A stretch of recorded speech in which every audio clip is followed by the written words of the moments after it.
Bonjour, merci à François Pantaloni de m'avoir invité à cette session, qui est une session pour moi essentielle, ancien cardiologue, ancien urgentiste, mais recyclé dans la prévention, dans l'enseignement de l'électrocardiogramme et dans la réflexion autour de qu'est-ce qu'un test de dépistage et qu'est-ce qu'on doit en attendre. Le CG étant à la fois un test de dépistage et à la fois un test de diagnostic. Ici, nous parlerons de dépistage, ce sont des sujets qui sont asymptomatiques, on est bien d'accord. Donc, vous retrouverez ça sur YouTube et j'annonce au passage que la deuxième édition de mon livre va sortir en 2025, ECG de A à Z, et j'en suis évidemment très content. Alors, c'est normal. Bon, vive le sport, 16 millions de licences, plus tous ceux qui vont faire du loisir hors licence, et on va en reparler parce que vous verrez que c'est cela risque que l'on ne cadre pas. Il est clair que la Haute Autorité de Santé nous a dit pratiquer, mot pour mot, tout ce que je vous dis c'est mot pour mot, pratiquer une activité physique régulière et pratiquer un sport est bien pour la santé à tout âge. On va voir la suite. Sur les sujets âgés, à partir de 50 ans, la pratique d'un sport est bénéfique pour prolonger leur espérance de vie. Et j'insiste beaucoup là-dessus. Si vous voulez vivre plus longtemps, faites du sport à partir de 50 ans, mais pas jeune. Jeune, ça n'a aucun intérêt chez l'espérance de vie. Vous allez juste avoir des accidents. Mais en revanche, socialement, le plaisir et tout ça, c'est très agréable. Ok. Mais l'espérance de vie, c'est vraiment cognitif, cancer et cardiovasculaire. Et quand j'ai lu toutes les statistiques, inutile de vous dire que je me suis remis à l'eau et sur les pédales. Dans un très petit nombre de cas, et j'insiste bien, dans un tout petit nombre de cas, et vous avez les statistiques en dessous, la pratique d'un sport se complique de mort subite. La définition de la mort subite, c'est une mort qui survient en moins d'une heure après le début des symptômes. D'accord ? Si je tombe là, c'est une mort subite, c'est moins d'une heure. Si je mets je ne vais pas bien, appeler le secours, etc., hop, moins d'une heure, je meurs. Maintenant, si j'ai fait le diagnostic d'infarctus, ce n'est pas une mort subite, c'est un infarctus. Et je ne sais pas ce qu'il y a, je n'ai pas eu le temps de voir. C'est quand même très faible comme indice de mortalité. Si on regarde 0,5 à 6 000 cas par an, vous ne verrez jamais 5 000 patients par an, enfin je ne pense pas, avec des électrocardiogrammes, et vous êtes très probablement, mais quand vous avez plein de CG, vous ne ferez aucun dépistage intéressant. Pour un individu donné, il va falloir multiplier tout ça pour que ça devienne rentable. Votre cible, c'est plutôt l'adulte. C'est l'homme, comme toujours, l'homme meurt toujours avant les femmes pour tout un tas de raisons. Mais c'est impressionnant, il n'y a pas de mort subite chez la femme entre 35 et 45 ans, c'est hallucinant, c'est injuste. Je parle, c'est un hors accident. Le loisir est supérieur à la compétition. Vous êtes, pour moi, des sportifs de haut niveau, on va en reparler.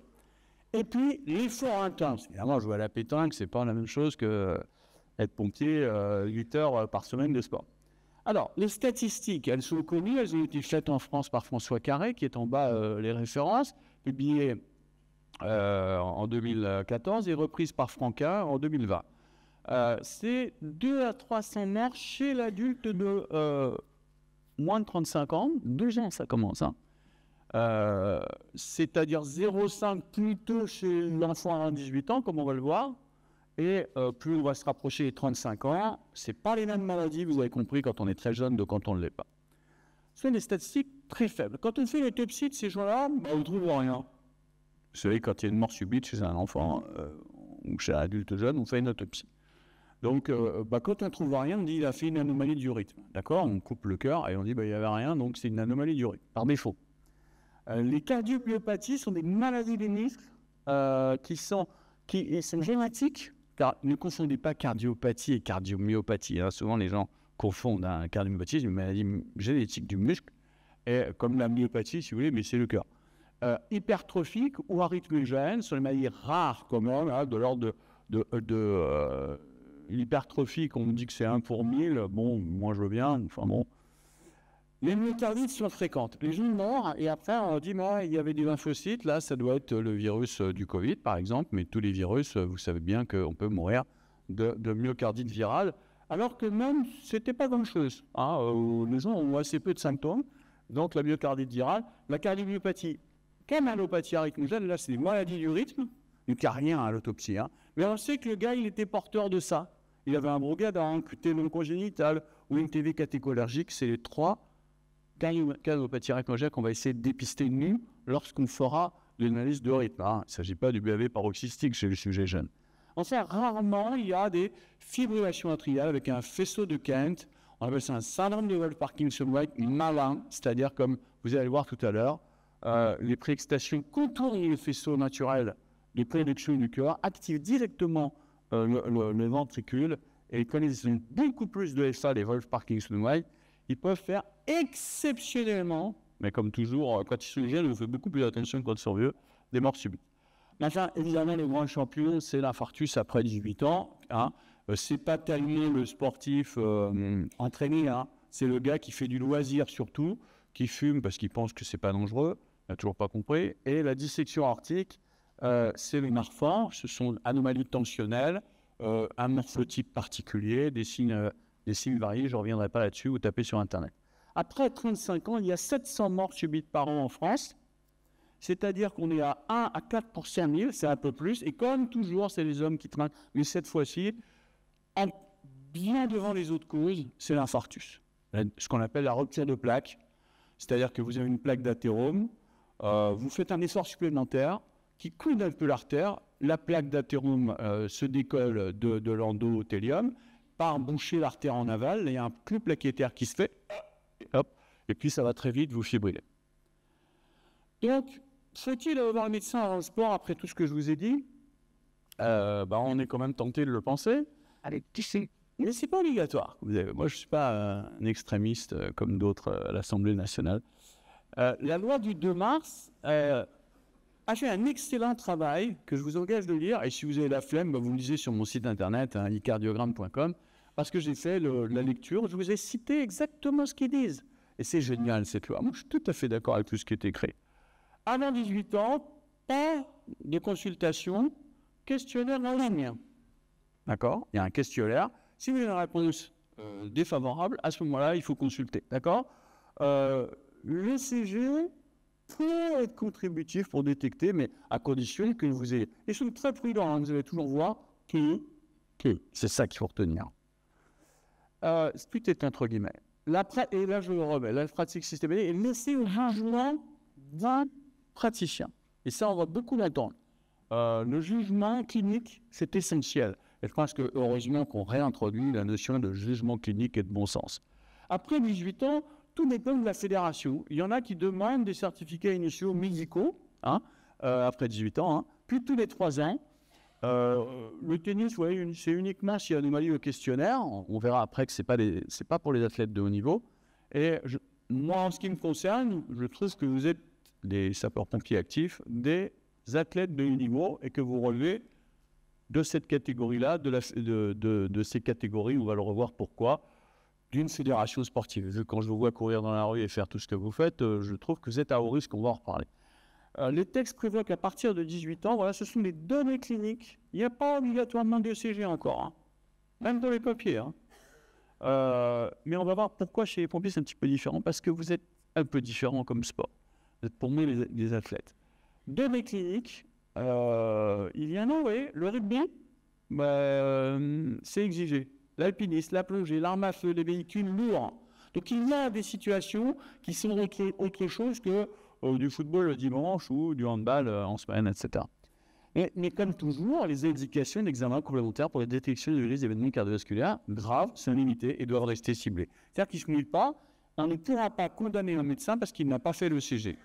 Mais par contre, il faut écrire dans le dossier pourquoi il n'a pas fait, ce qui dit qu'il n'y a aucun facteur de risque. Ça, le problème, c'est le dossier. Là, on y reviendra, c'est les experts, ils regardent le dossier, qu'est-ce que vous avez écrit, qu'est-ce que vous avez informé le patient et pourquoi vous ne l'avez pas fait. Après 35 ans pour les hommes et 45 ans pour les femmes, on l'a toujours dit, le cœur des femmes est quand même beaucoup plus résistant, il y a la reprise d'une activité physique doit être vraiment encadrée. Et cette fois-ci, l'ECG est recommandé. D'accord?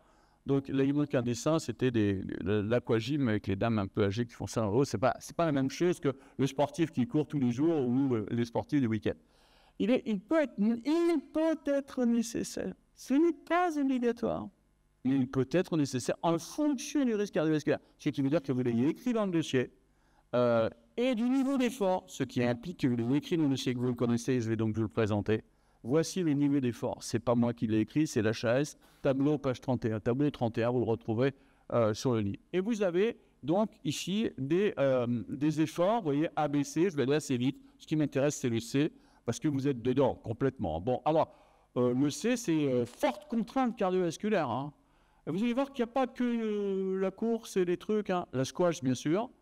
Les natations, quand je nage, j'ai le cœur à 140, hein, tout le temps. Hein. Pas quand je fais du crawl, là. Et j'ai été étonné avec la montre, j'étais étonné, je fais que 140 et quand j'accélère à la fin, je monte à 160. Voilà, on fait un très gros effort en natation, en plus de 800 mètres. Hein, je ne parle pas de la brasse. Ce qu'il fait, football, cyclisme, patinage, aquabiking, vélo fixe. Vous savez, les mecs qui font des trucs dans les salles de sport, ils mettent les certificats maintenant dans les salles de sport. Et ils ont pas tort parce que les mecs, ils forcent. Hein. Boxe, tout type. Moi, j'ai vu un mec au sport, il reprenait le sport, il n'avait pas eu le CG. Poum, arrêtez. Ski de randonnée, ski alpinisme, cyclisme avec côte, c'est écrit, c'est pas moi. Aviron, rameur en salle. Vous êtes le rameur chez vous.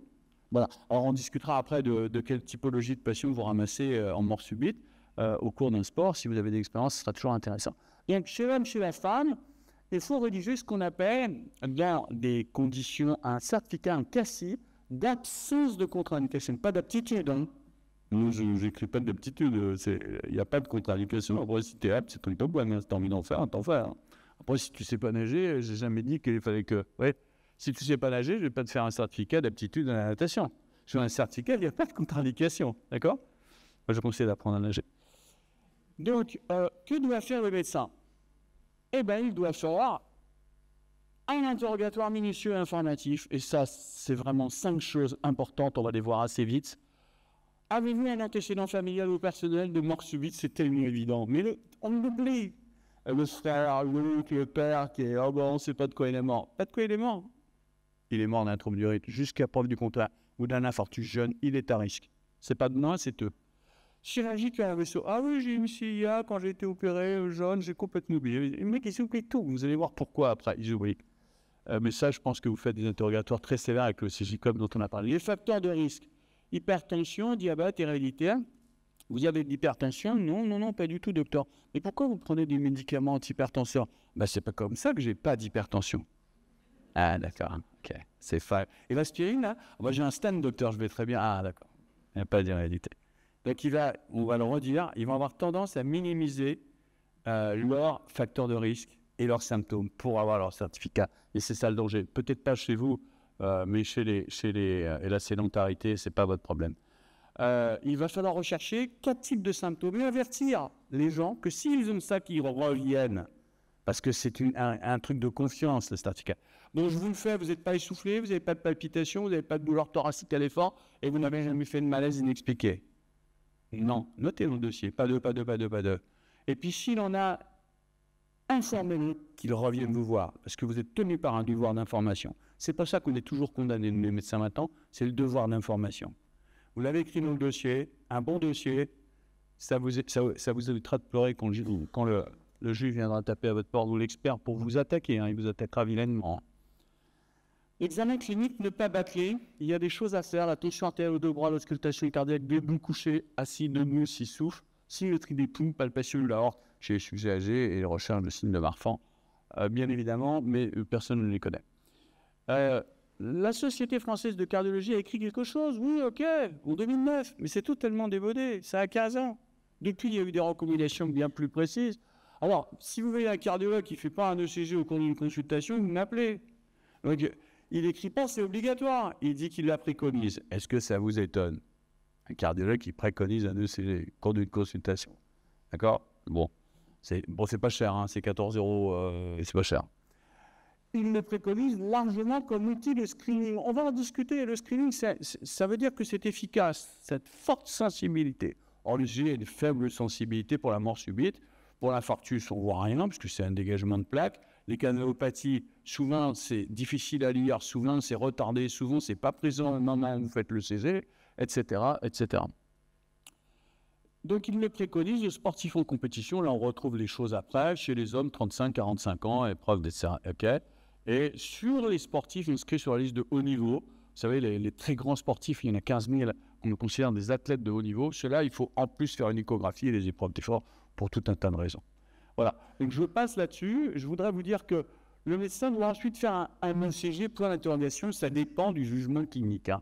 Le jugement clinique, c'est je décide de faire cet examen parce que j'estime que c'est bon pour le patient. Et c'est ça qu'il faut retenir. Sachez qu'il n'y a pas d'obligation, sauf, on l'a dit, dans un très petit nombre de cas, compte tenu du sport en question, de la forte contrainte et des antécédents et des interrogatoires.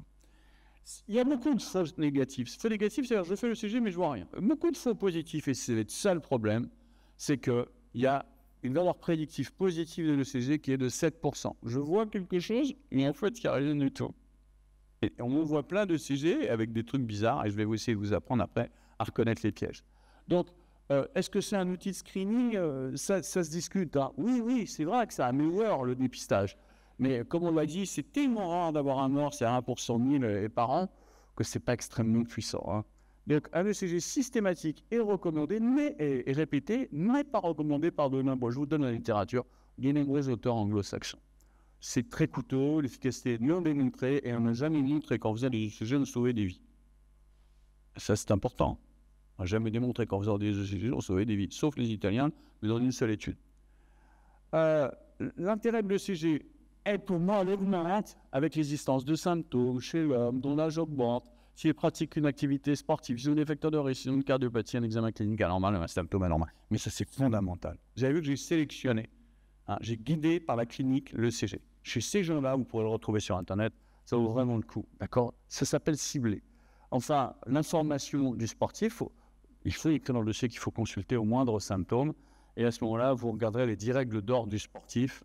Je vous envoie sur le site Internet pour la suite, parce que et je vous mets en garde contre un certain nombre de spécialités qui sont vraiment en risque et sous-estimées. En résumé, après on fait un tout petit peu de discussion avant les ECG. Chez les mineurs, le CACI n'est pas obligatoire. Il faut passer par un questionnaire d'auto-évaluation. Après 18 ans, le CACI est le renouvellement tous les 3 ans sur des données cliniques uniquement, sauf si vous estimez qu'il est nécessaire de faire un ECG. Ce n'est pas obligatoire. Ça peut être préconisé, tout ce que vous voulez, mais on ne vous poursuivra pas si vous ne l'avez pas fait. Et votre interrogatoire ne révèle pas, et votre examen clinique de raison de le faire. Parce que sinon, je vais faire 5000 ECG pour rien. Sur 1 pour 5000. Vous imaginez? C'est pas rentable. La responsabilité du médecin comprend à l'interrogatoire un examen d'information de nos sportifs et il n'est pas facturable. Ça, les généralistes ne le savent pas. Il n'est pas facturable parce qu'on est hors parcours de soins, sauf si vous avez une mutuelle.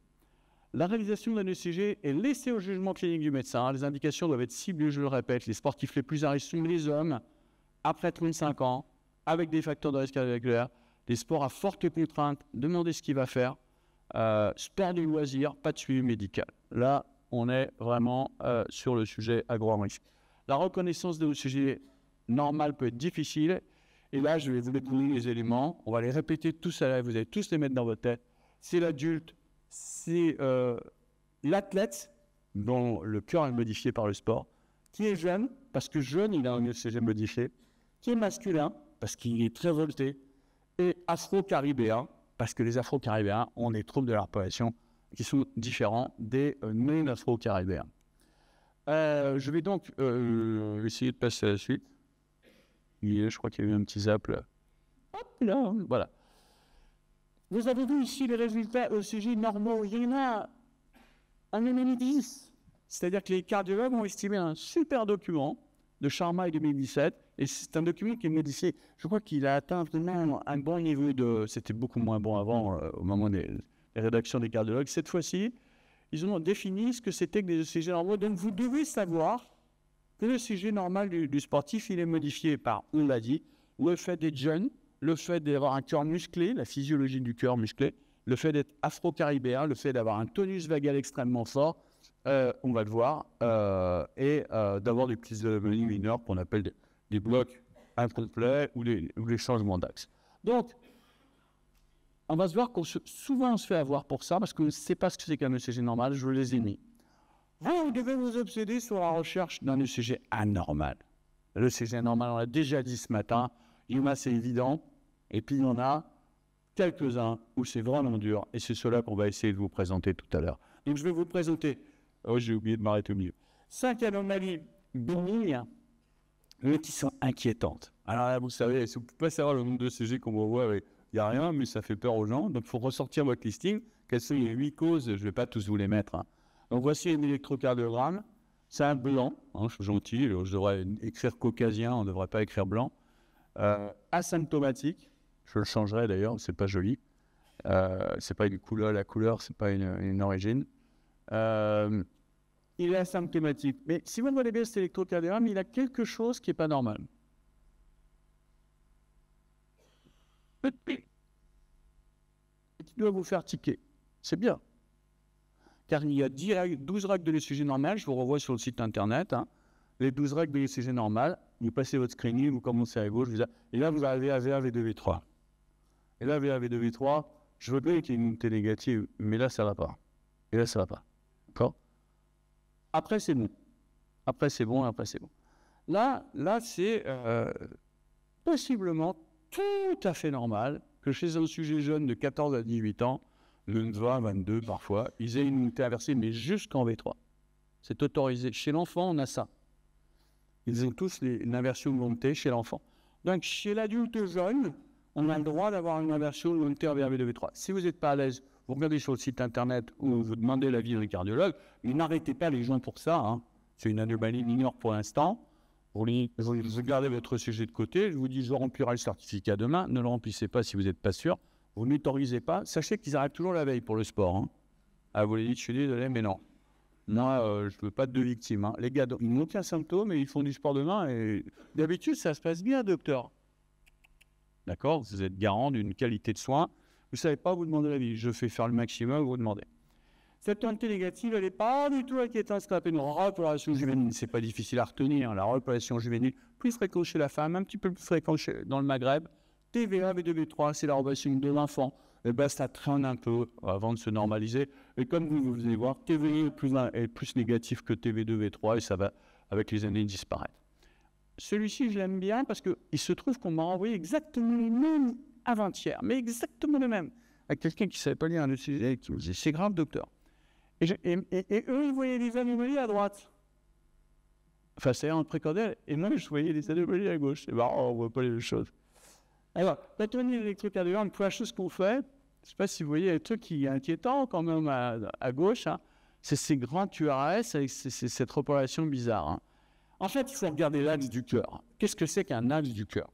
C'est la force électrique initiale qui va produire la contraction. C'est un vecteur électrique.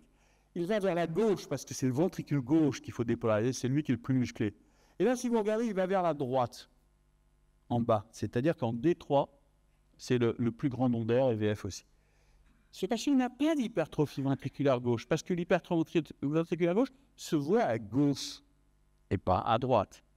Donc, il a tout simplement un axe droit du sujet jeune. C'est une des variantes de la normale. Et comme il a des grands QRS, je vous l'ai dit, chez les sujets jeunes, ça fait partie des hypervoltages du sujet jeune. C'est une anomalie tout à fait banale. Et ici, je vous ai mis les axes avec l'âge qui évolue. Vous voyez ici, comme l'axe évolue à 20 ans et en vieillissant, on a un axe qui se normalise. Donc, franchement, rien d'inquiétant. Je comprends que vous hésitiez. Je comprends que ce sujet soit difficile. Mais il y a des recommandations dans la littérature qui vous disent que c'est normal. Il y a 3 dérivations, VL, D3 et V1 et VR. Ok, bon, moi, je suis quand même rassuré. Et c'est un axe droit. C'est le même ECG, quasiment le même ici, comme vous voyez, des très grandes zones d'air, mais à droite, avec un axe droit, puisque D1 est négatif. Hein. D1, c'est R est inférieur à S.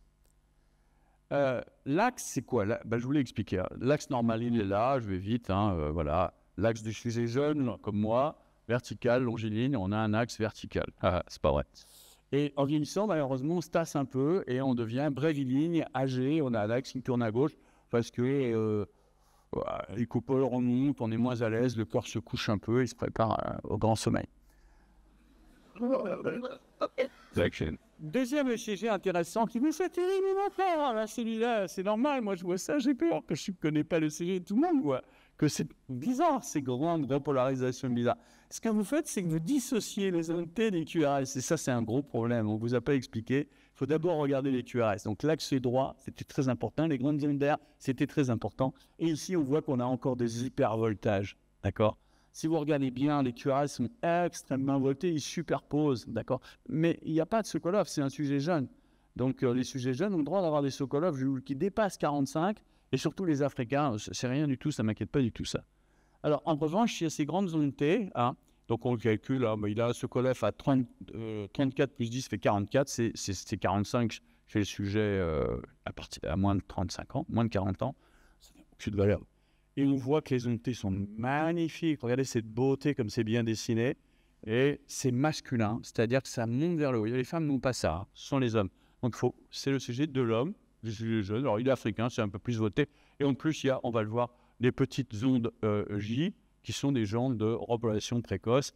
En hamac, tout ça est tout à fait normal. Cet ECG, il faut le voir, ça s'appelle une repopulation précoce. Il y a tous les critères là-dessus. Je vous engage à regarder sur le site internet si vous avez des doutes. Franchement, c'est vraiment... L'Africain, je vous l'ai dit, pose d'autres problèmes. C'est cet ECG qui est à la fois hyper volté, très inquiétant, mais il a une particularité, il n'a pas que des grandes unités. Vous voyez, il a ça, il a une négativité terminale de l'onté. Mais on retrouve les critères du sujet jeune qui va bien, à savoir des grands voltages, tout va bien. Il n'y a pas de grande onde d'air à la fois en D1 et en négative en D3. Il n'a pas un Sokolov, il n'a rien, il a une onde J. Tout paraît normal, mais il a ce qu'on appelle une inversion terminale de l'unité. Et c'est particulier à l'Africain. C'est la Black Repolarization. Évidemment, si on ne connaît pas, il vaut mieux regarder sur le site internet et demander l'avis du cardiologue. Je comprends tout à fait. C'est un diagnostic d'élimination. Il faut être bon pour le voir. Et celui-ci est un de ceux qui pose le plus de problèmes. Moi, j'en vois des caisses maintenant. Dès qu'on en a vu, après, on le sait. Voilà, c'est bon maintenant. Alors, j'ai demandé à l'intelligence artificielle ce qu'il en pensait. Je me suis amusé, on en parlera tout à l'heure.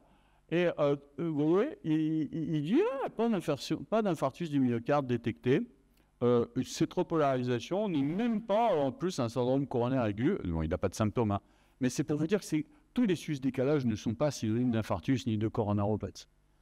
Là, je vous montre ce que les cardiologues publient comme électrocardiogramme. Malheureusement, c'est le même. Mais c'est quand même triste, cette iconographie qu'ils mettent à notre disposition. Vraiment, je leur en veux parce qu'ils ne nous forment pas bien, ils ne nous ont pas bien formés. Mais c'est le même, hein, inversion terminale de l'onde T. Et je leur en veux vraiment. En plus, je ne peux pas leur piquer leur ECG, ils sont trop moches. Donc, c'est un boxeur pro qui était à côté de l'hôpital Saint-Louis et il est très impressionnant. Mais ce n'est pas parce que c'est impressionnant que c'est grave. Est-ce qu'il a des critères de variante de la normale? Il y en avait 8 ou 9. Hein? Donc, commencez toujours par lire le bas. Quel est le rythme? Et vous voyez qu'il a ce qu'on appelle une arythmie sinusale. C'est-à-dire, fait comme les yogas, hein, quand il gonfle sa poitrine, il s'accélère. Quand il expire, il se ralentit. Donc, c'est deux fois par électrocardiogramme. C'est un signe d'excellente condition physique. Ça s'appelle une arythmie sinusale respiratoire. Et là-dessus, il fait un complexe d'échappement. Et il a un QRS avec un bloc incomplet droit. Il a un QRS à 115. Ce n'est pas un bloc droit, c'est un bloc incomplet droit. Et il fait moins de 120. Et ce sujet n'a strictement rien. Alors évidemment qu'il est impressionnant. Mais si on décompose chacun des phénomènes, il n'y a rien du tout. Et je voulais vous montrer qu'on pouvait avoir à la fois de l'arythmie sinusale, à la fois des blocs incomplets droits, et parfois même des repopulations un petit peu, vous voyez, V3, un peu masculines. C'est pour ça que ce sujet devient un peu difficile parfois. Restez calme, le gars est asymptomatique, ne l'inquiétez pas plus que ça, refaites le CG éventuellement après un petit mouvement d'accélération et tout va disparaître, parce que dès qu'il va s'accélérer, tout va disparaître, sauf son bloc incomplet droit. Et ne les arrêtez pas pour rien. Celui-ci, il est intéressant parce que c'est encore en bas, je vous l'ai écrit pour accélérer, une arythmie sinusale respiratoire. Beaucoup de gens accélèrent leur cœur à l'aspiration et le réduisent, et c'est normal. C'est le signe qui est ce qu'on appelle une variabilité respiratoire, et c'est excellent, c'est bon. C'est la perte de la variabilité respiratoire qui est inquiétant. Ça veut dire simplement qu'il est complètement à l'écoute de son système respiratoire. Et il fait un bloc incomplet, il fait un bloc droit, pour le coup, lui. Le bloc droit n'est pas contre-indiqué s'il est isolé. Un bloc droit, on le veut au fond à droite. Donc, simplement, à l'occasion de l'accélération du cœur, il fait ce qu'on appelle une aberration ventriculaire. Et c'est tout à fait pas grave du tout. Évidemment, ça peut être très inquiétant. Comme vous ne lisez pas l'électro sans vous affoler, vous perdez votre temps. Et puis, vous faites peur aux patients pour rien. Ok, arythmie circulatoire. Bon, je vais arrêter avec les arythmies. Celui-là, je l'aime beaucoup, encore un afro-caribéen. Et je vais vous demander de regarder tout de suite V1, V2, parce qu'il y a quelque chose d'inquiétant. Hein, je vais assez vite. Il a une main cul, une unité inversée, et là, vous vous affolez. Il faut reconnaître que malheureusement, on ne sait pas mettre les électrodes en place en France. Donc, quand on sait, il n'y a pas qu'en France, je regarde sur les sites américains, c'est exactement pareil. Lui, l'afro-caribéen aussi, c'est lui. Et vous voyez qu'on a mis les électrodes trop haut, là. Donc, il y a ça. Quand j'ai mis les électrodes à sa place, à droite, en bas, vous n'avez plus rien. Donc, l'une des fausses positivités de l'électrocardiogramme, souvent, c'est que l'électrocardiogramme est mal fait. Inversion d'électrodes, malposition, V1, V2, etc. Mettez bien les électrodes au niveau, sous la mer chez l'homme. Enfin, à peu près, je n'ai pas le temps de vous expliquer comment on fait. L'axe du cœur, je ne vous en parle pas parce que vous seriez trop fatigué. Bien, maintenant, pour terminer, j'ai choisi de vous présenter 4 électrocardiogrammes qu'il ne faut pas rater. D'accord? Pas des grosses anomalies, justement des petites. Et le jeu, ça va être de trouver pourquoi ce patient ne doit pas faire de sport. D'accord? Alors, on y va. J'aurais pu en mettre 5, mais le topo est trop court. J'ai choisi 4. Pourquoi ce patient ne doit pas faire de sport? Parce que vous gardez en mémoire qu'il y a les troubles du rythme, les canalopathies et les maladies du muscle. Donc, vous devez chercher une maladie du muscle ou une canalopathie. On va les revoir, c'est le Brugada, essentiellement, ou le côté long, et enfin, la préexcitation. Et puis, les maladies du muscle, c'est-à-dire la cardiomyopathie hypertrophique et la cardiomyopathie arythmogène. Ici, vous voyez, il y a 5 ontés négatives. Tout à l'heure, je vous ai dit 3 ontés négatives. Et puis, plutôt jeune, jusqu'à 14 ans, je ne vous ai pas mis l'âge. Voilà. Ça n'a pas. On n'a pas le droit d'avoir des ontés négatives à passer un certain âge. Et en plus, le QRS est plus élargi que d'habitude. Je vais passer par rapport au même sujet qu'on a vu tout à l'heure. La fin de l'onde S, surtout en V3 et en V2, n'est pas du tout pareil. Et puis, si vous regardez bien, on vous a dit tout à l'heure qu'il fallait rechercher une onde epsilon. Et je vous jure que je vois partout maintenant. Je pense que je ne regardais pas bien avant. Et je vais vous dire pourquoi. Parce qu'on ne cherche que ce que l'on connaît et on ne connaît que ce que l'on... C'est le contraire. On ne trouve que ce que l'on connaît et on ne cherche que ce que l'on trouve. C'est peut-être pas dans l'ordre. Oh, ben moi, c'était... Je vous jure que je ne l'avais pas vu avant. Et maintenant, ça fait partout. J'ai regardé tous les ECG, j'amplifie à la loupe et je vois bien que c'est en fait très fréquent. Voilà, on voit bien la différence. Donc, la cardiomyopathie, c'est vraiment la deuxième chose qu'il faut que vous regardiez. Et là, je vous laisse regarder cet électrocardiogramme. Est-ce qu'il a une cardiomyopathie arythmogène? Eh bien, c'est V1, V2, hein, où on cherche. Donc, je vais un peu vite, hein. Eh bien, l'onde epsilon, elle est là. Mais évidemment, c'est pas évident à rechercher. D'accord? Donc, je n'ai pas besoin de vous la grossir, celle-là, vous la voyez. Et puis, la 5 ontés négatives, voilà. Donc, il faut quand même savoir que quand il y a des ontés inversées dans le précordium, il faut penser à la cardiomyopathie et non pas une canalopathie, une cardio-maladie du muscle. Cet homme de 21 ans, je l'aime beaucoup. Il vient pour sa visite de sport.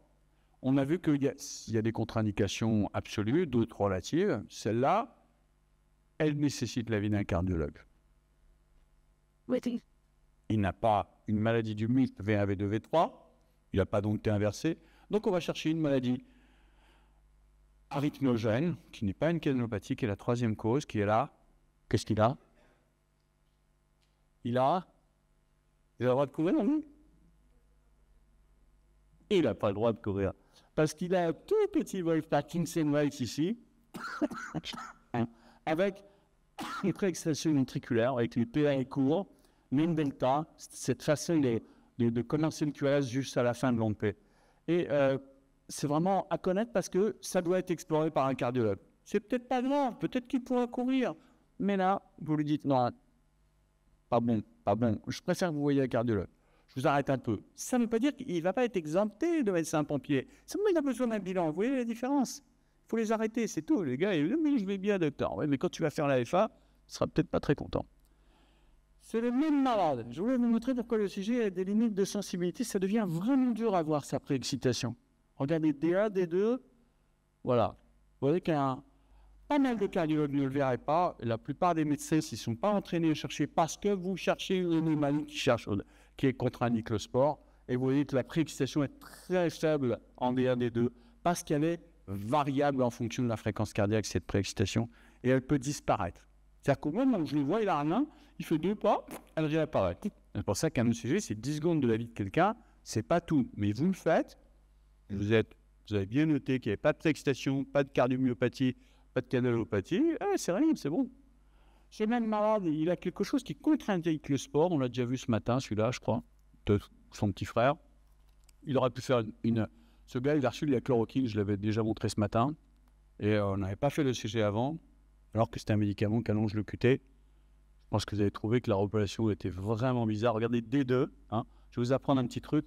Quand le milieu de l'onde, c'est pas très bon, quand l'onde T se termine il dépasse, vous voyez en haut à droite là, l'onde T va plus loin que le milieu de l'intervalle RR. Bon, il n'y a pas que ça comme signe, mais c'en est un. L'onde T est baissée, c'est pas bon. Vous mesurez le QT, l'ordinateur vous le donne. Ça a l'air gentil comme ça, mais vous le mesurez en l'intégrant, vous le corrigez avec la fonction RR, c'est-à-dire la fréquence cardiaque, et vous voyez qu'il dépasse 460, interdiction de faire du sport, d'accord? Le QT-LE, c'est votre obsession, c'est une canalopathie, on en a vu plusieurs. Celui-ci, je l'aime beaucoup parce que franchement, la plupart des médecins ne le voient pas. Regardez bien en V6, regardez bien si l'onde T se termine au-delà de la moitié de l'intervalle RR. Heureusement qu'il y a les ordinateurs pour vous aider. L'onde T se termine au-delà de l'intervalle RR. D'accord? Vous le voyez mieux là? C'est mieux, c'est pas mal hein, quand c'est illustré. On a l'impression qu'on est bon. Bien, je ne vous ferai pas un cours sur les formules qu'il faut utiliser. Je vous renvoie au site internet, mais indiscutablement, le QTCB, mesuré par Bazette ici, on aurait pu en prendre un autre parce que vous voyez qu'il majore complètement le QTCB. Mais ça, je vous renvoie sur le site. En tous les cas, il était vrai. Tous les autres indicateurs m'ont dit qu'ils étaient supérieurs à 60. Et c'est un QT long publié dans le Best Practice BMJ. Indiscutable, d'accord? C'est un SQTL, c'est congénital. Donc, ne vous trompez pas sur le QT. Et je terminerai par cette diapo. J'espère que tous les médecins savent reconnaître maintenant, car c'est une grande découverte des années 90. Franchement, j'ai dû en tuer pas mal au début, sachant pas lire les ECG peut-être aussi bien. Mais vous n'avez plus d'excuses maintenant. Quand vous faites un ECG à un sportif, vous devez chercher la canalopathie, la cardiomyopathie. Et c'est une anomalie assez fréquente, décrite par des Espagnols. Je vous aide. C'est un Brugada de type 2. C'est-à-dire qu'il n'est pas typique. Le Brugada type 1, c'est pour les imbéciles. Mais le Brugada type 2, c'est quand même très sioux, ça. C'est-à-dire que vous avez à la fois cet aspect en selle en V1, V2, enfin, je veux dire, dans les deux premiers électros, avec un aspect en dôme quand même, en haut au premier, mais pas tout à fait dôme, parce qu'il ne tient pas les 2 mm. C'est des conneries, 2 mm, enfin bon. Et là, vous avez encore un Brugada, c'est-à-dire que la fin du QRS en V1, V2 est pathologique. Ce n'est pas un bloc droit, c'est le diagnostic différentiel du bloc droit. Et vous n'avez pas le droit de le rater. Vous devez regarder, vous avez compris, V1, V2 comme des fous dorénavant. V1, V2, V3, il y a des préexcitations, il y a du truc. Et c'est ça qu'il faut regarder. Ce sont des ECG Brugada. Ça ne veut pas dire qu'il a un Brugada. Ça veut dire qu'il a un aspect Brugada. On va l'explorer. On l'arrête. Le temps qu'on a un diagnostic familial, génétique, etc. Et on prend son temps. Et voilà, je crois que j'ai terminé avec cette magnifique diapo de Life in the Fast Lane que vous retrouverez sur le site internet et qu'on appelle les ECG Killer, qui est votre obsession quand vous faites un ECG de dépistage. Il n'y a pas d'infarctus puisqu'on est hors diagnostic. Ce sont les ECG Killers. Faites pas des photos, c'est sur le site internet. Je vous remercie beaucoup et je réponds à vos questions.